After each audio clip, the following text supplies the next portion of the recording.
जे महबूब जे सदके अल्लाह ये कायनात बणाई, जे महबूब जे सदके रब तव्हां असांजा ऐब ढकिया, जे महबूब जे सदके इंशाअल्लाह महशर जे ॾींहुं बि अल्लाह हुज़ूर जे सदके जन्नत में दाख़िल कर। ॿियो अमल कोन्हे, बसि जे महबूब जे मथां तव्हां असां कलमो पढ़ियो आहे, इन कलमे वारे साईं जे मथां असांजो ईमान आहे। अल्लाह असांखे इन पंहिंजे महबूब मोहम्मद जी शफ़ाअत नसीब फरमाईंदो इंशाअल्लाह। ऐब महशर में मालिक ढकींदो मदीने वारे मीर जे करे।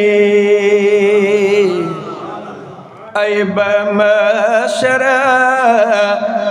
आयूं त ॾाढा गुनहगार बदकार, चङो कमु असांखे नज़र नथो अचे, जंहिंजे मथां असांखे नाज़ हुजे फ़ख़्रु हुजे त ही अमल आहे। मेराऊं मंदाऊं बसि रब तुंहिंजा बंदाऊं, तुंहिंजे हुज़ूर जा उम्मती आहियूं, पंहिंजे महबूब जे सदके राज़ी थी जा। ऐब महशर में मालिक ढकींदो मदीने वारे मीर जे करे। रखी परे दो खुदा बिश्त ॾींदो मदीने वारे मीर जे करे। ऐब महशर में मालिक ढकींदो मदीने वारे मीर जे करे। रखी परे दो खुदा बिश्त ॾींदो मदीने वारे मीर जे करे। ओ प्यारी अरबीअ जी रब खे आ उम्मत, तंहिं ते परवरो कंदो पंहिंजी रहमत। प्यारी अरबीअ जी रब खे आ उम्मत, तंहिं ते परवरो कंदो पंहिंजी रहमत। मौला मिठड़ो न ॾुखियो छॾींदो मदीने वारे मीर जे करे।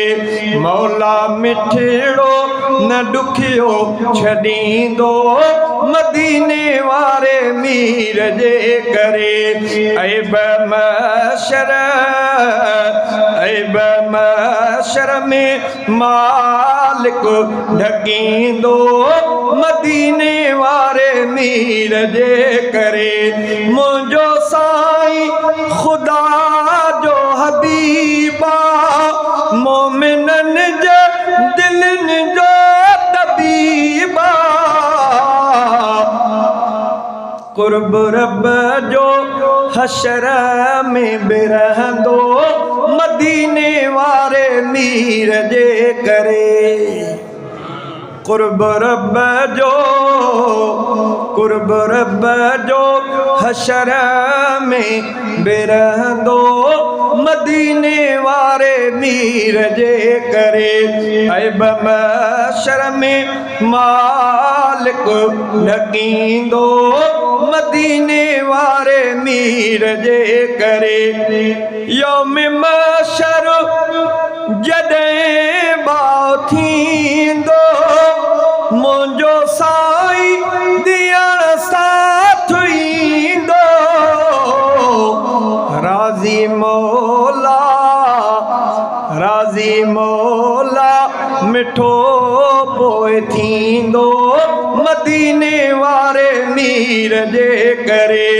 ऐब महशर में मालिक ढकींदो मदीने वारे मीर जे करे। रब साईं दुनिया में ढकियो आ, अहिड़ो ढकियो अथई जो कोई न ढके। अॼु कहिड़ो गुनाह आहे जेको असां मुस्लमाननि में न आहे। हर बुराई हर गुनाह अॼु मुस्लमान में आहे, पर पोइ बि अलाह साईं ढके छॾियो त मन इहो बानो तौबा ताइब थी, मन मां अलाह ॾे मोटी पई, छो त मुंहिंजे महबूब जो उम्मती आहे। उन महबूब जे सदके रब ढके छॾियो आहे।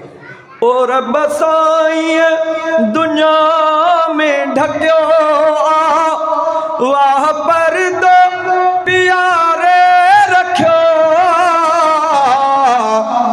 रब साईं दुनिया में ढकियो वाह पर्दो प्यारे रखियो कुर्ब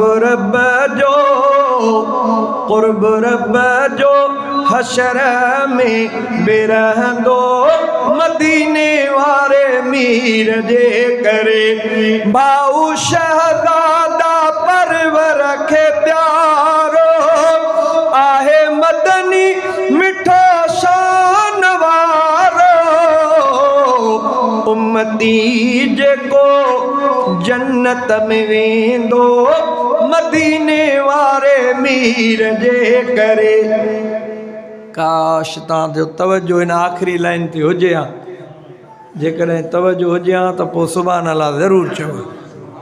मां हिकु दफ़ो ॿीहर थो पढ़ां माना हाणे तवजो सां ॿुधो छो त तव्हां सां अमलनि जे करे त मुश्किल जन्नत में वञो छो त अमल बि कमज़ोर आहिनि त ईमान बि। चए भाऊ शहज़ादा परवर खे प्यारो आहे मदनी मिठो शान वारो उम्मती जेको जन्नत में वेंदो मदीने वारे मीर जे करे। जज़ाकल्ला। मुंहिंजो शेर सजायो थियो तव्हां तवजो सां आख़िरी लाइन ॿुधी त मुंहिंजो शेर सजायो थियो। अलाह असां सभिनी खे मदीने वारे साईं जे शफ़ाअत जो हक़दार बणाए। के उम्मती जेको जन्नत में वेंदो मदीने वारे मीर जे करे ऐब महशर में मालिक ढकींदो मदीने वारे मीर जे करे। रखी परे दो खुदा बिश्त ॾींदो मदीने वारे मीर जे करे। रखी परे दो खुदा बिश्त ॾींदो मदीने वारे मीर जे करे। दुनिया में